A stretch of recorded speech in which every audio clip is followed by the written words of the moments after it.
அதாவது don't judge a book by its cover அப்படின்னு சொல்லுவோம்ல, அது வந்து இந்த டிராகன் படத்துக்கு செம்மையா பொருந்தும். இந்த படத்தோட கிளைமேக்ஸ்ல ஒரு நிசப்தம் இருக்கும் பாருங்க, ஒரு அமைதி, பின் டிராப் சைலன்ஸ் இருந்தது, ஒரு ஃப்ரீசிங் மொமெண்ட் இருந்தது.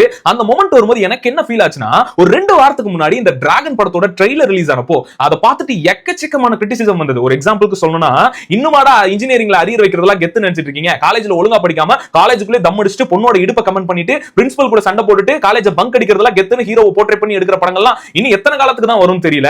இவனுக்கு என்னடா நான் டிராகன் எடுக்க சொன்னா டான் 2 எடுத்து வச்சிருக்கானுங்க அப்படிங்கிற மாதிரி ஆன்லைன்ல அவ்வளவு வந்தது. அது எதுக்குமே ரிப்ளை பண்ணாம நான் ஒரு முழு பூசணிக்காவை இதுல ஒளிச்சு வச்சிருக்கேன் அப்படின்ற மாதிரி சொல்லிக்கிட்டே இருந்தாரு. உண்மையிலே இந்த படத்துல ஒரு முழு பூசணிக்காவை ஒளிச்சு வச்சிருக்காரு. டிராகன் நம்ம ட்ரெய்லரை பார்த்து என்ன எதிர்பார்த்திருப்போமோ அது இல்ல.